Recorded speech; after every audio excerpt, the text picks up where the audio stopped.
Okay, good morning to Keele Streeters near and far. We're happy to have so many of you here and near.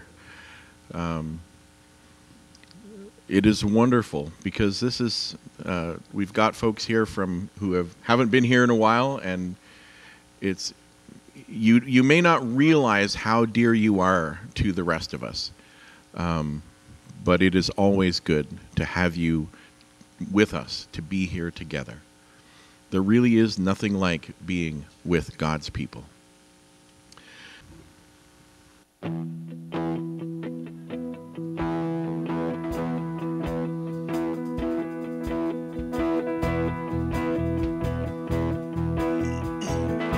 right, let's glorify our Father in heaven. Come, now is the time to worship. Come, now is the time to give your heart.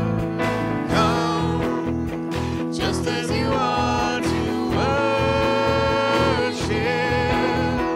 Come, just as you are before your God. Come, one day every tongue will confess you are God. One day every knee will bow. Still the greatest treasure remains for those who gladly choose you now.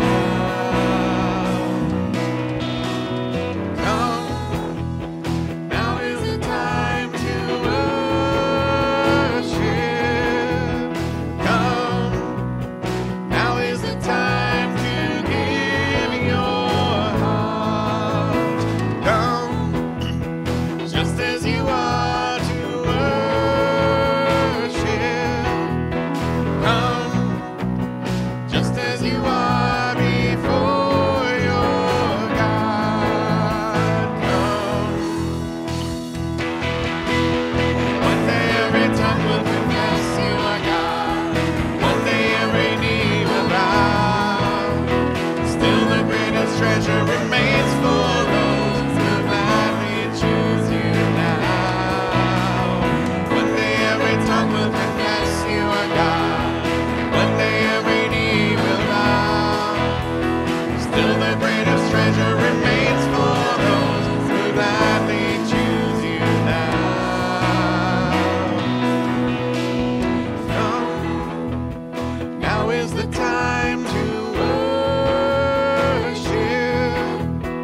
Come, now is the time to give your heart. Come, just as you are to worship. Come, just as you are before your God. Come, come.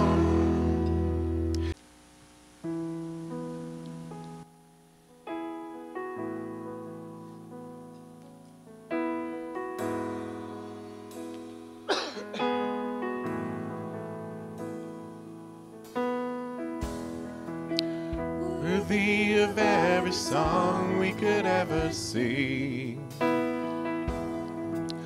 worthy of all the praise we could ever bring, worthy of every breath we could ever breathe. We live for you.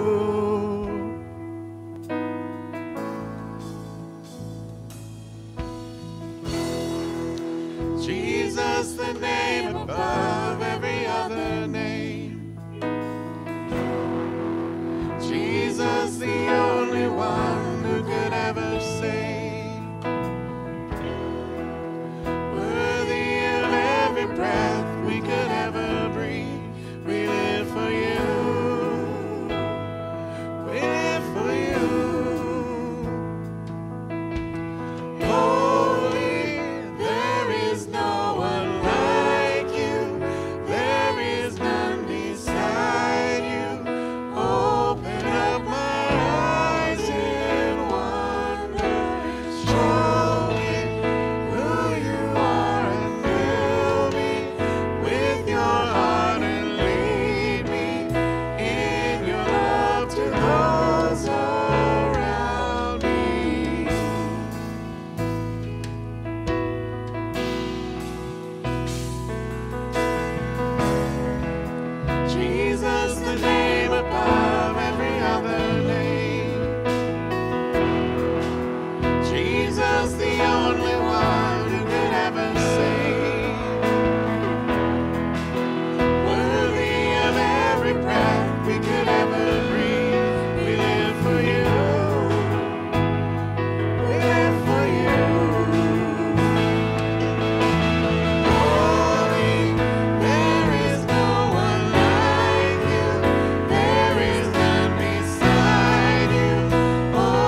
When we hear his words and put them into practice, it gives us a foundation that stands. As Jesus himself said about like someone who builds their house with a rock as its foundation, it will not be shifted in time of flood. Whereas the house built on the sand doesn't hold up. But the rock isn't us. It's not our good works. It's not the good things we do. It's his love, his faithfulness. And so we sing about the fact that it's his love that never fails, that holds us up, even when we can't hold on, when there's nothing we can do. His love remains.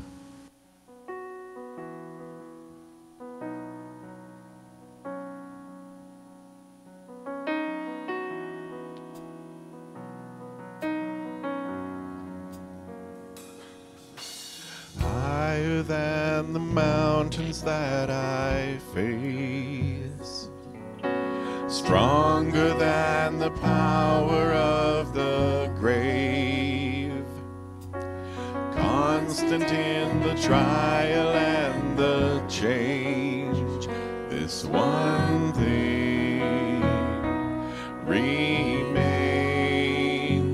this one thing remains. Your love never fails, never gives up, never runs out on me. Your love never fails, it never gives up, never runs out on me.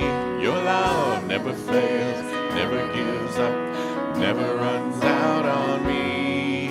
Your love.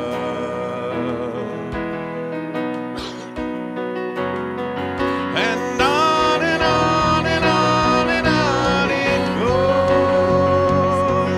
It overwhelms and satisfies my soul.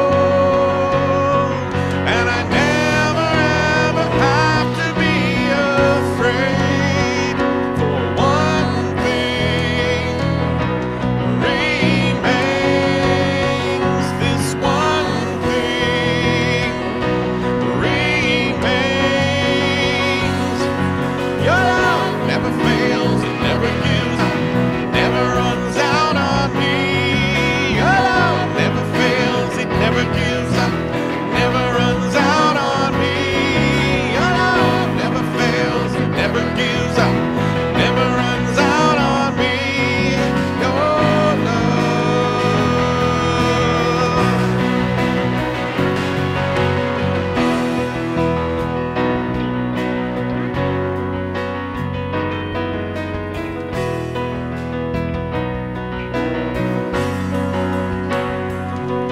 In death, in life, I'm confident and covered by the power of your greater love.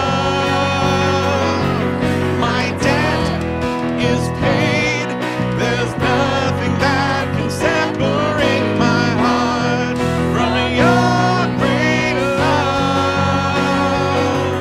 Your love never fails, never gives up, never runs out on me.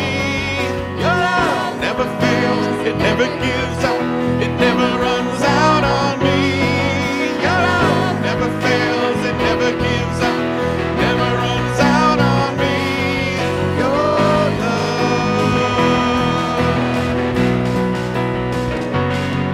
And on and on and on and on it goes. It overwhelms and satisfies my soul. And I never ever have to be afraid. One thing remains, this one thing remains. Your love never fails, never gives up, never runs out on me.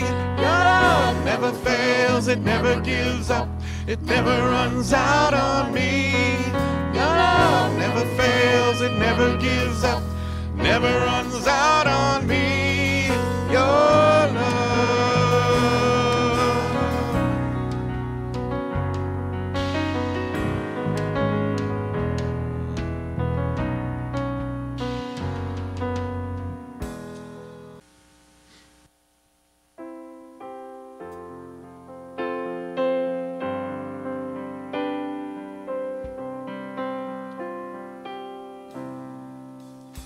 when peace like a river attendeth my way, when sorrows like sea billows roll,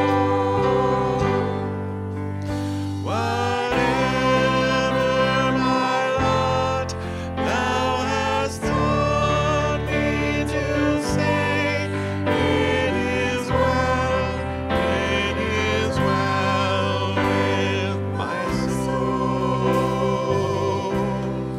It is well It is well with my soul. with my soul. It is well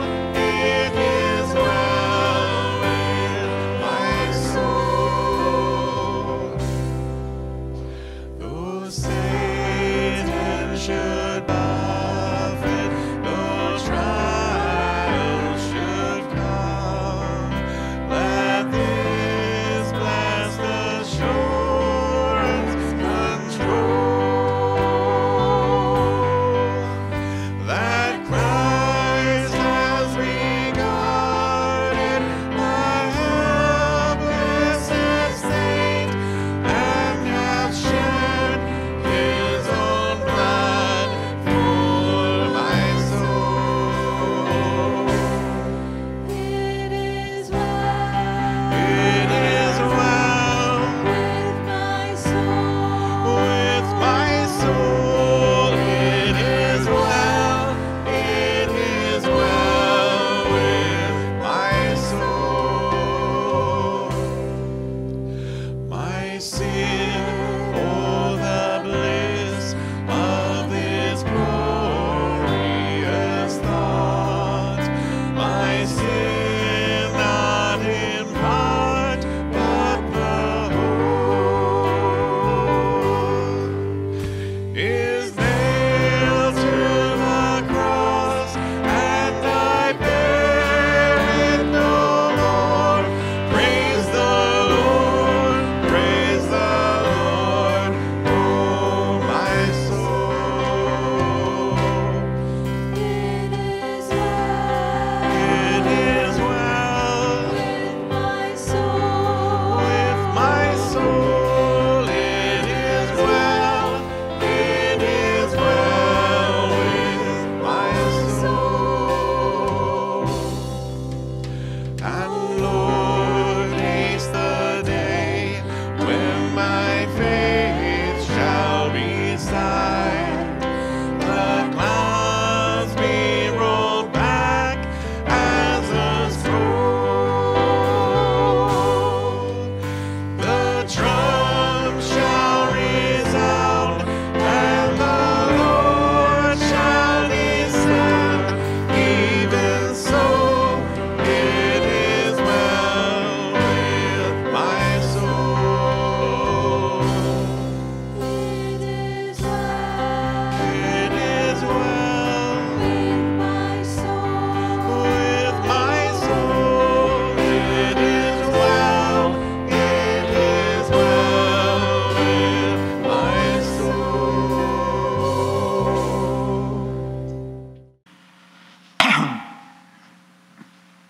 In 1845, Sir John Franklin and 138 officers and men embarked from England to find the Northwest Passage across the far north Canadian Arctic, going from the Atlantic, trying to find the passage to the Pacific. They sailed in two ships, the Erebus and the Terror. And in case you're wondering, if you're planning on going on a dangerous journey, you might not want to sail in a vessel called Terror. Just saying. Each sailing vessel carried an auxiliary steam engine and 12 days supply of coal for the projected 2 to 3 years journey. 12 days for 2 to 3 years journey. Are you starting to see a problem? Instead of making room for additional coal, each ship made room for a 1,200 volume library, a hand organ that played 50 tunes. Then there was the china place settings for the officers and men, the cut glass wine goblets, and the sterling silver flatware. The ship set out with grand fanfare. 2 months later, a British whaling captain met the two ships in Baffin Bay and reported back to England about the high spirits of everyone on board. The things just seemed to be going along just fine. But he was the last European to see any of them alive. The bottom line is that for 20 years, search parties recovered skeletons from all over the frozen sea. One clump of frozen bodies was accompanied by place settings of sterling silver flatware engraved with officers' initials and family crests. Another search party found 2 skeletons in a boat. They had hauled the boat 110 kilometers over the ice. With the 2 skeletons were some chocolate, some guns, some tea. Got to have your tea. And a great deal of table silver. Several kilometers south of these 2 was another skeleton found alone. This was a frozen officer. He died with his uniform on.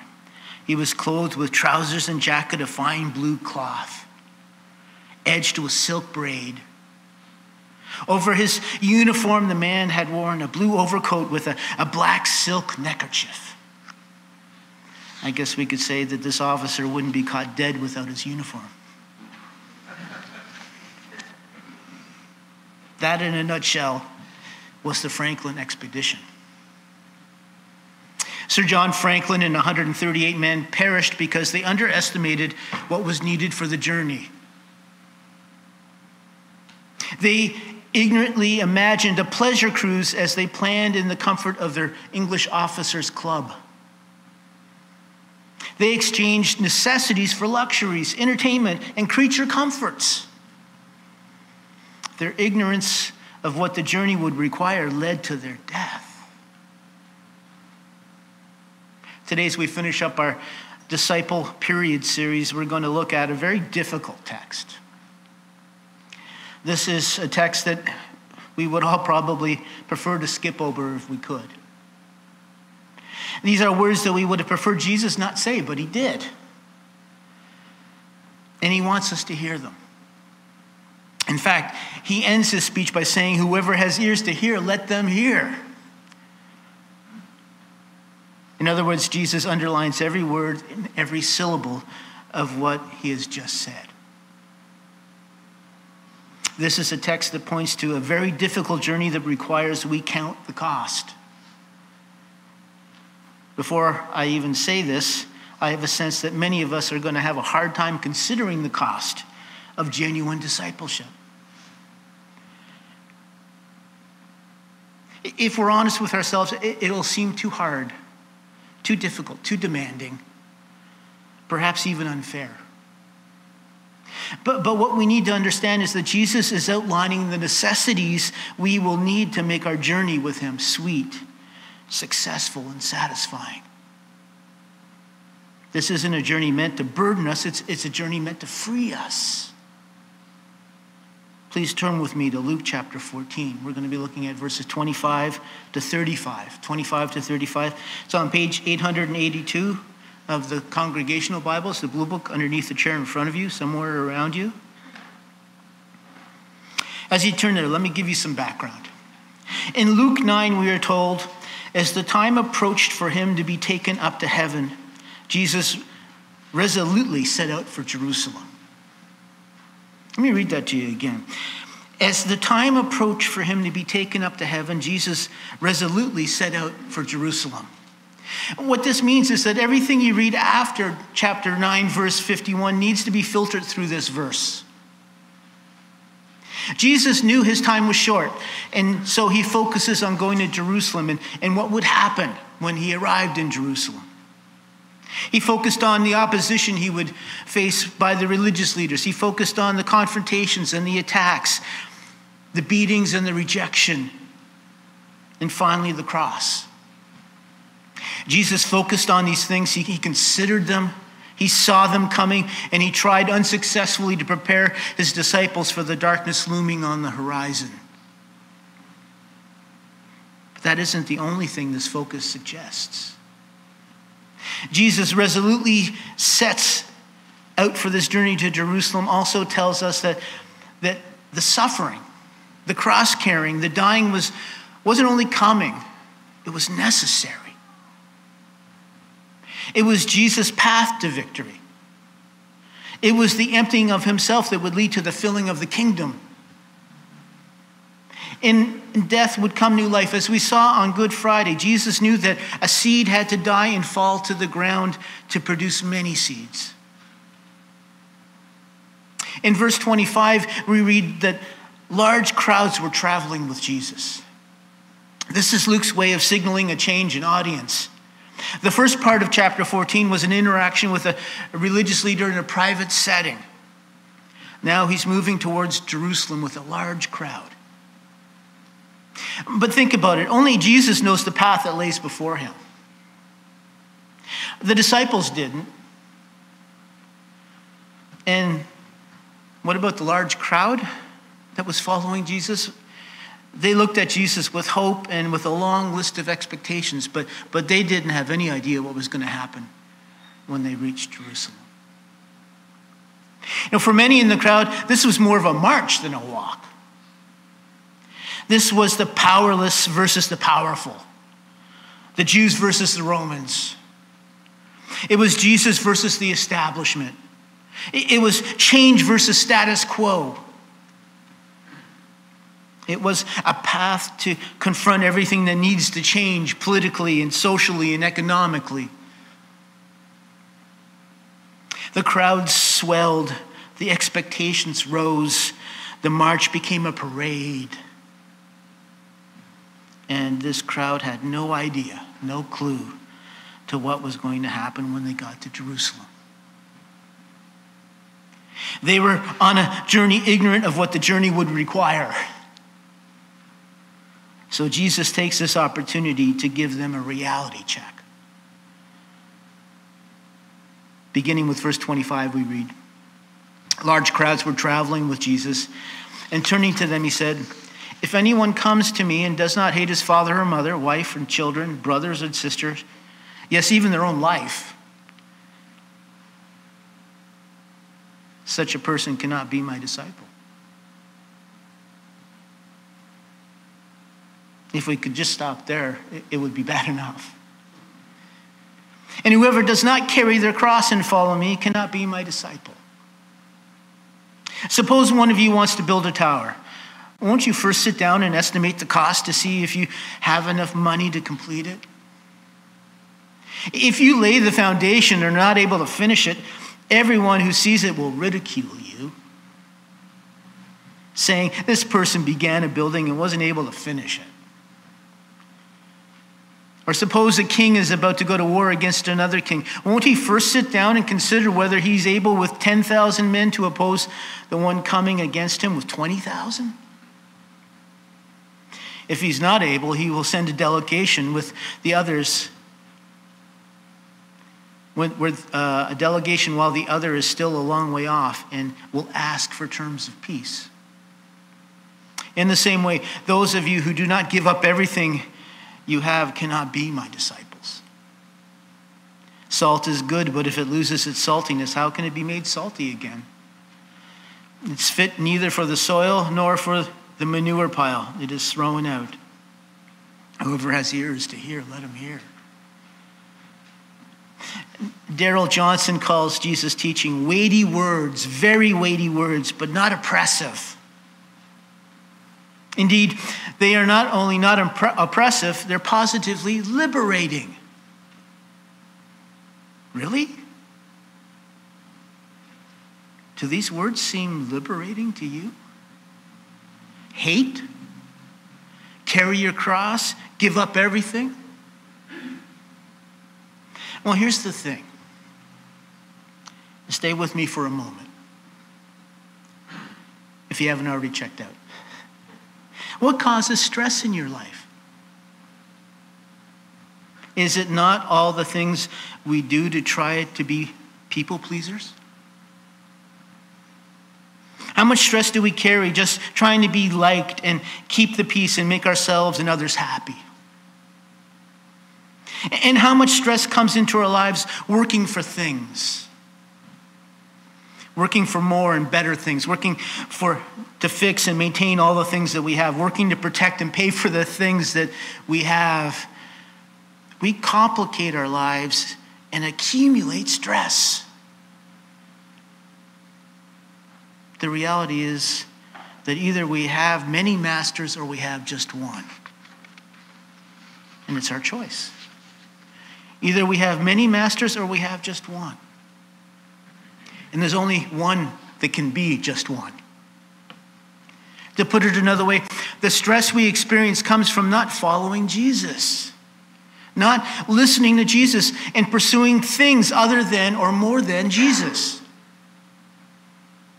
So these words are challenging for sure, and they point to a difficult journey, but it's a journey that also promises to be more satisfying than any other. Jesus tells us, "Come to me, all you who are weary and burdened, and I will give you rest. Take my yoke upon you and learn from me, for I am gentle and humble in heart, and you will find rest for your souls. For my yoke is easy and my burden is light." A yoke is something that controls and accompanies us through day-to-day life, through the things we're trying to accomplish. What's Jesus saying? He's saying that we all wear the wrong yokes in life. We wear yokes that oppress, yokes that are harsh, yokes that make us weary and burdened, yokes that stress our souls into a shriveling, parched existence. Are you weary? Are you burdened? You're wearing the wrong yoke. What is Jesus' yoke? His yoke is his relationship with the Father. It's a relationship of joy and trust. His burden is simply pleasing the Father, and that's it. Life stripped of complication. Life stripped of everything that is the source of all of our stress. But is that the life we want, is the question. I want you to notice that Jesus says "cannot" 3 times in this text. If anyone comes to me and does not hate his father or mother, wife and children, brother and sisters, yes, even their own life, such a person cannot be my disciple. And whoever does not carry the cross and follow me cannot be my disciple. And in the same way, those of you who do not give up everything you have cannot be my disciple. To support those list of 3 cannots, Jesus gives us 3 parables. The parable of the builder, who needs to make sure that he has money to complete the project before he begins. Then there's the parable of the king needing to defend his reign, who needs to be sure that he has the resources to overcome his enemy. And then the parable of the salt. Salt is only useful if it keeps its saltiness. And Jesus tells us, you cannot be my disciple unless you hate. You cannot be my disciple unless you carry your cross. You cannot be my disciple unless you give up everything. Wow. What is Jesus really saying in this passage? Is he saying, so you want to be my disciple? Think again. You're not good enough. You aren't dedicated enough. You aren't ready to take the journey, pal. Does that sound like Jesus? Is that the Jesus we know? Right after this passage, we have the parable of the lost sheep, the lost coins, and the prodigal son. Or better said, the parable of the loving father.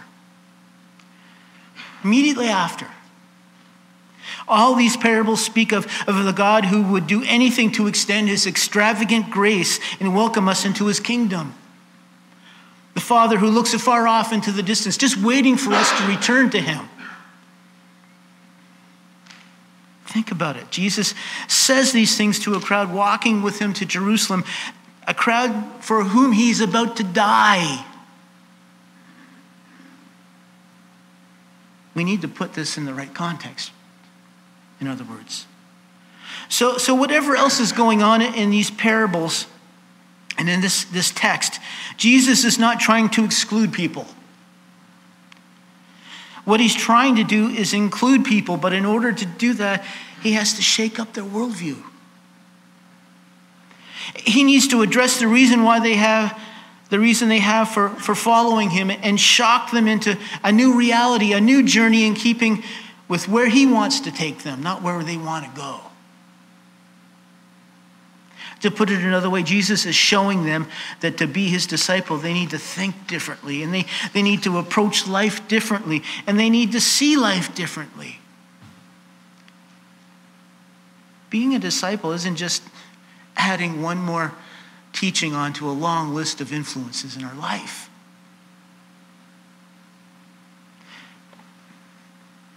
Ultimately, what he's trying to do is show us that we cannot do this if we think we can follow him and still follow someone else or something else. And it's not about jealousy, it's about practical capacity on our part. Throughout this series, I pointed out that we are all disciples of something or someone, every one of us. So the question is never, will I be a disciple? The question is always, whose disciple will I be?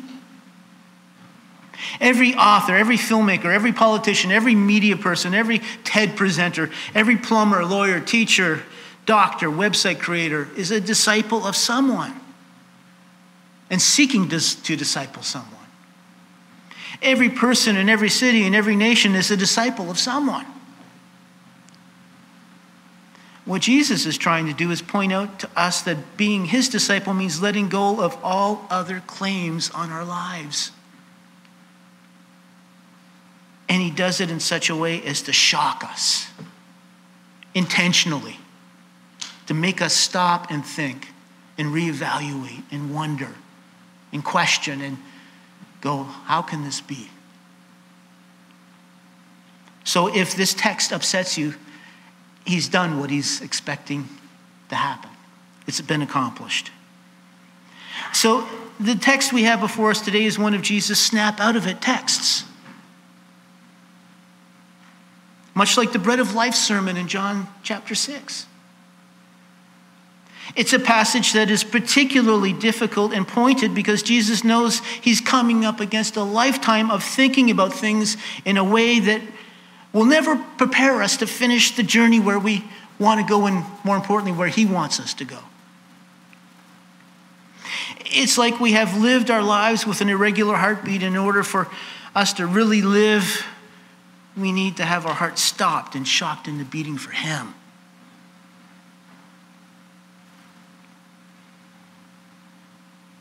That doesn't happen by being subtle.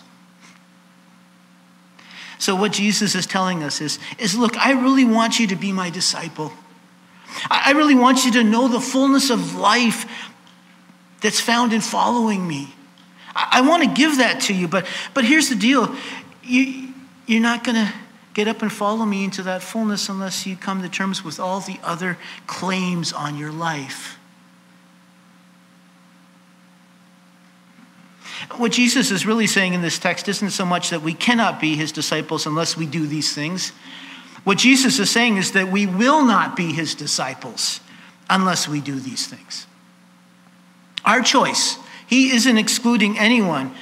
We exclude ourselves if we're not listening. He's telling us that unless our thinking changes, we will live lives that will exclude ourselves from fully experiencing the joy, the freedom, the soul-satisfying purposes that can only be experienced by fully surrendering to our journey with Christ.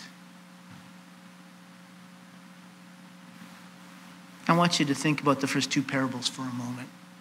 Let's see if they can help us better understand what Jesus is getting at. Remember, a great crowd is following Jesus, and he's resolutely set his focus on Jerusalem. Remember that what they think Jesus will do is not what he's actually going to do. The kingdom that Jesus is establishing is not the kingdom they're looking for. The salvation that Jesus is bringing is not the salvation they're looking for. They want to be saved from Rome, not themselves. They want to be part of a restored Israel in all of its Davidic glory, not a kingdom heading for new creation. The first parable speaks of a builder who needs to count the cost of what it will take to complete his tower before he starts to build it. Because if he lacks the resources to finish the project, it's going to be humiliating for him. He's going to be a laughing stock. Is there a specific way this points to the worldview of the crowd? Well, let's think about the temple for a moment. The most important building project of Jesus' time was the temple in Jerusalem. Herod the Great began a massive building program and beautifying project. It began in 18 BC, and it was still ongoing in Jesus' day. Would it ever be completed, is the question. According to some sources, it was completed about 5 years before it was destroyed. And was it completed? We don't really know. In Luke 13:35, Jesus, speaking of the temple, declares, "Look, your house is left to you desolate." In 40 years, Herod's temple would be a smoldering heap. All those years of building only to have it destroyed. What a waste. It's a symbol of trying to build something that God has already abandoned. Gee, I wonder how many times I've tried to do that.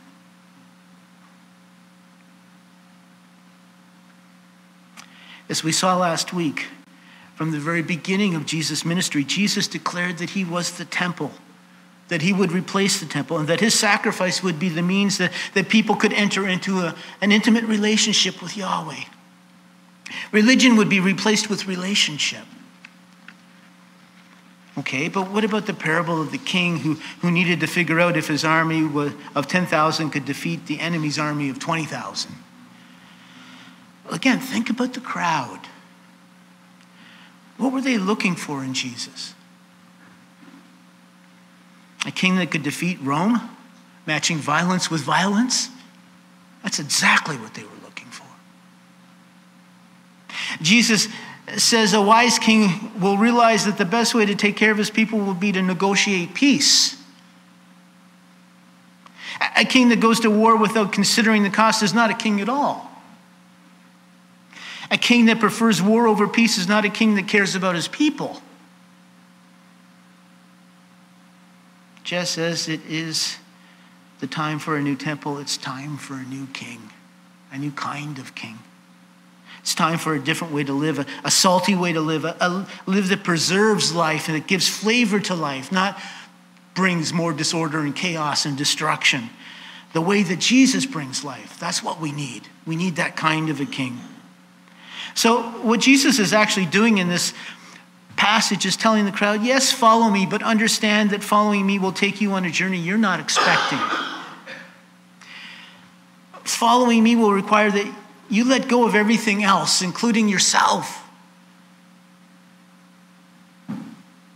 Before we move on, let me point out that there's a difference between these two parables. I believe that we consider the parable of the builder as a picture of coming to Jesus. And the second of the king is about following Jesus on an ongoing basis.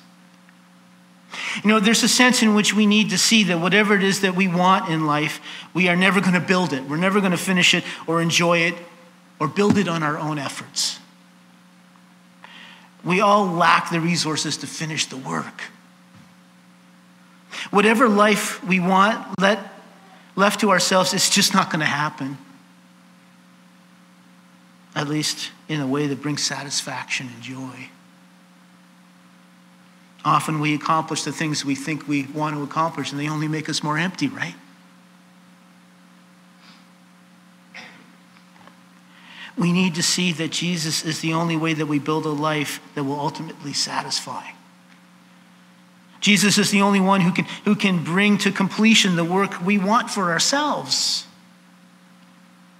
So in this sense, to count the cost is to see that the lack of resources required and realize We need what only Jesus can provide.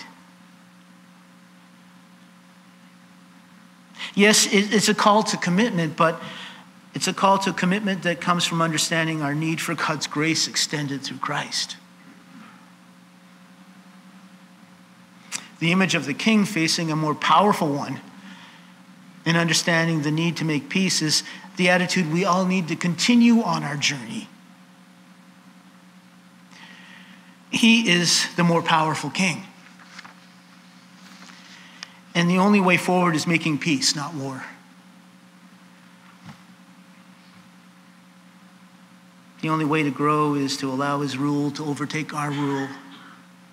To stop kicking at the goads, Peter, Paul.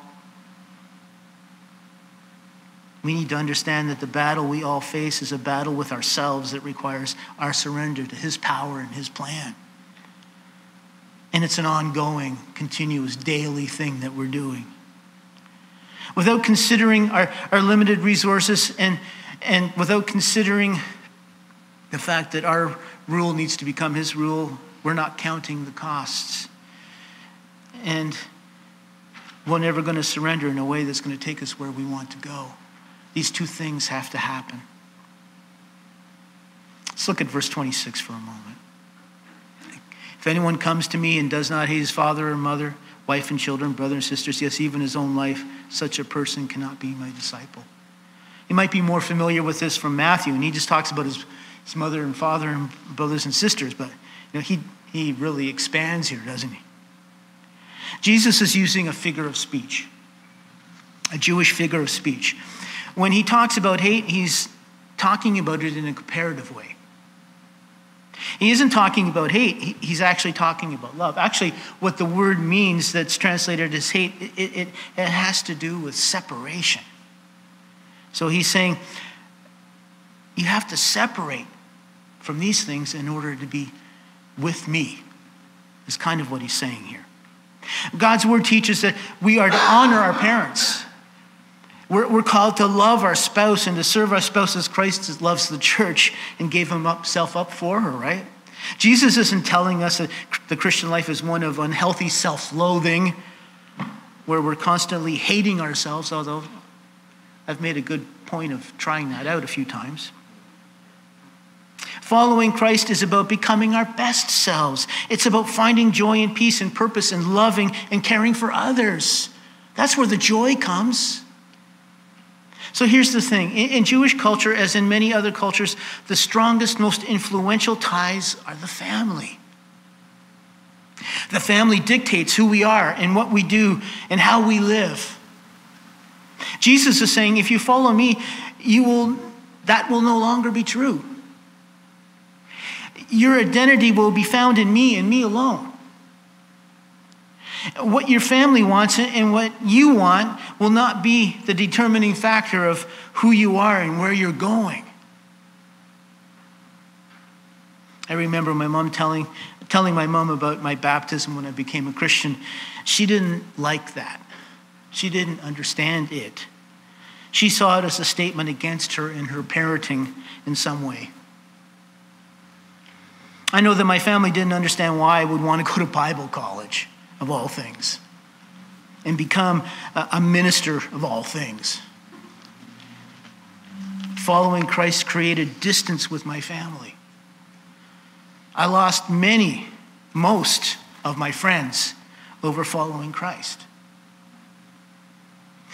I never felt gifted enough to be a minister. I was always too awkward, too shy. I lacked confidence, but I felt called. What was I supposed to do? Was I going to listen to myself and my insecurities, or was I going to follow Jesus? You see how this works? What if I only listened to my family? What if I only listened to myself? You have the same challenges and pitfalls. You have a group of people lined up behind you with their own expectations and responsibilities that they want to place on your life. Not necessarily selfishly or wrong-headedly or manipulative. in the way they're seeking to do that. It could very well be that they want the very best for you. But the problem is, they're not Jesus. And Jesus says, I must come first. Period. If I don't come first, you're never going to get where you want to go. Here's the thing. Maybe this will help. Maybe it won't. It's only by putting Jesus first that enables me to love my family more. It is putting Jesus first that enhances every relationship that I have. It is honoring Christ first that makes me someone who can honor and serve the other people in my life. If I don't give Jesus first priority in my life, I never go to the hard places in my life that will free me up to become the person who loves and who lives in the way that Yahweh empowers and inhabits. Ultimately, in God's economy and in the context of this passage, it is by hating that I actually learn to love. Paradox. It's by putting Jesus first that I'm actually going to be the father, brother, husband person I was meant to be. It can be in no other order and in no other way. And this hating of self is so necessary that Jesus tells us we must carry our cross. Following Jesus requires constantly dying to self. C.S. Lewis once wrote, the Christian way is different. Christ says, give me all. I don't want so much of your time and so much of your money and so much of your work. I want you. I have not come to torment your natural self, but to kill it.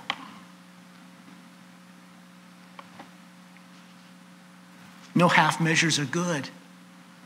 I don't want to cut off a branch here and a branch there. I want to have the whole tree down. I don't want to drill the tooth or crown it or stop it, but to have it out.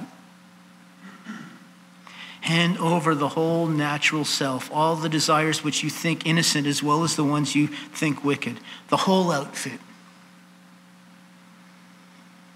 That's what Jesus is talking about here.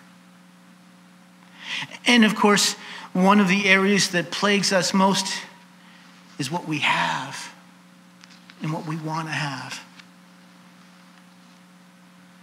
So much of our identity is found in the things that we want and the things that we have, and whether we have the latest and the greatest, the newest and the best, or more than our neighbor next door. That's why Jesus tells us that we must give up everything that we own. Another slap to the face, another wake-up moment, perhaps the harshest one.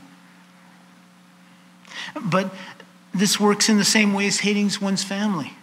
The point isn't that we sell everything that we have and give it away. The point is that we see all that we have as His. That's the point. Which means that we're to pursue Him instead of pursuing stuff. And we're to use what we have to serve others. We can get so wrapped up in the creature comforts that we drag them behind ourselves, allowing them to stall our progress until we die out on the ice floes.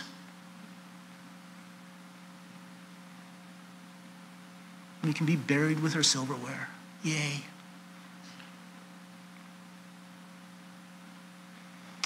The true joy of things bring us comes when we use them to serve the Lord and to help others. You know this is true, don't you? That's why giving is called an act of worship. This is why Paul tells us that the Lord loves a cheerful giver. The only way you can be a cheerful giver is if your allegiance is to Christ.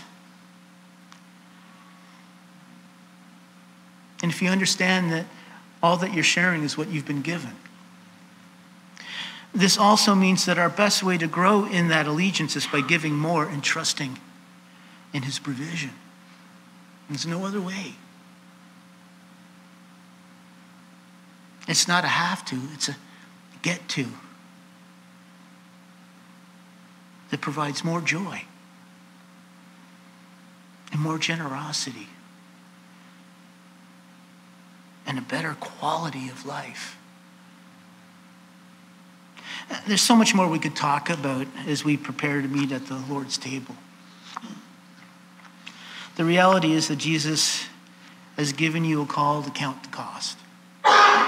But ultimately, counting the cost isn't about what you're giving up, it's about what you're getting.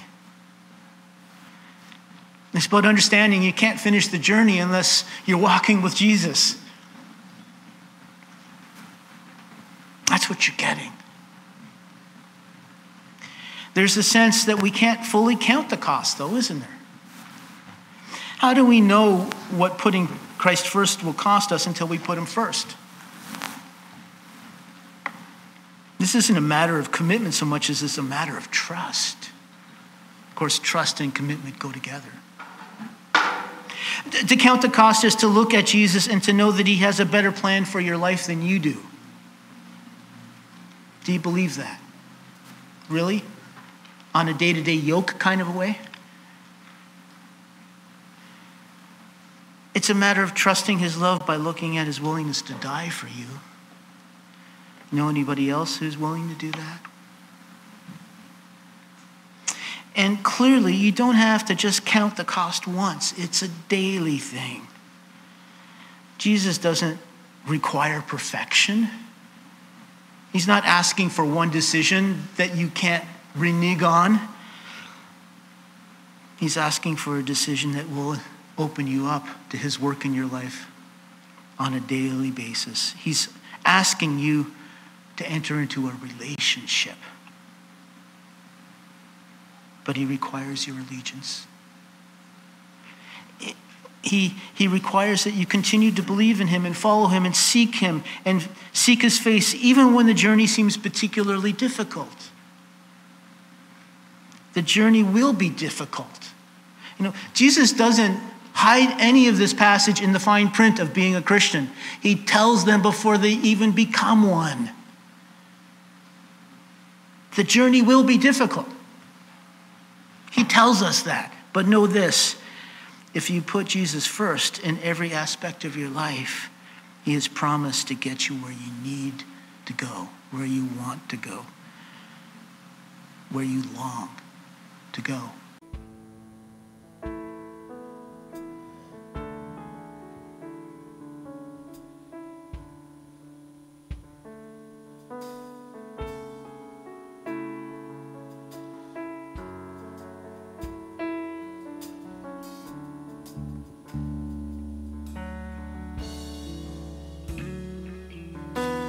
You stood before creation, eternity in your hand. You spoke the earth into motion, my soul now to stand.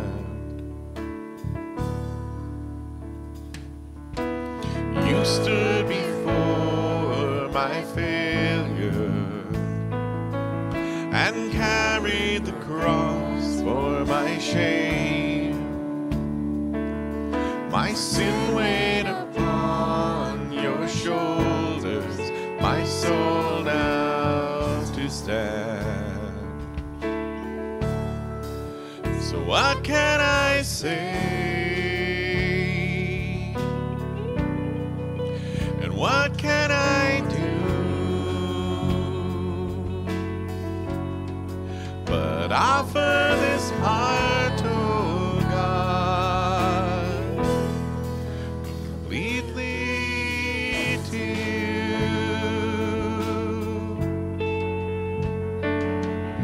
So I'll walk upon salvation, your spirit alive in me, my life to declare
can I do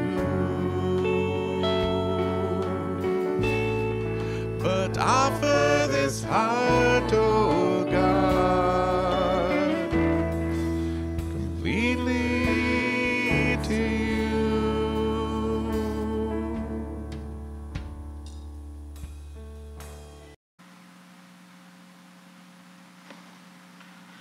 May we all go out into this week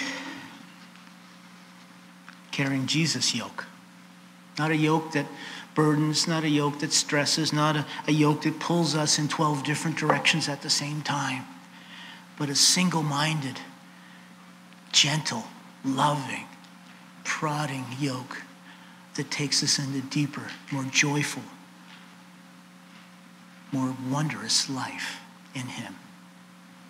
Go and be light for others. Be a people who unburden others by showing them the love of Christ this week. God bless.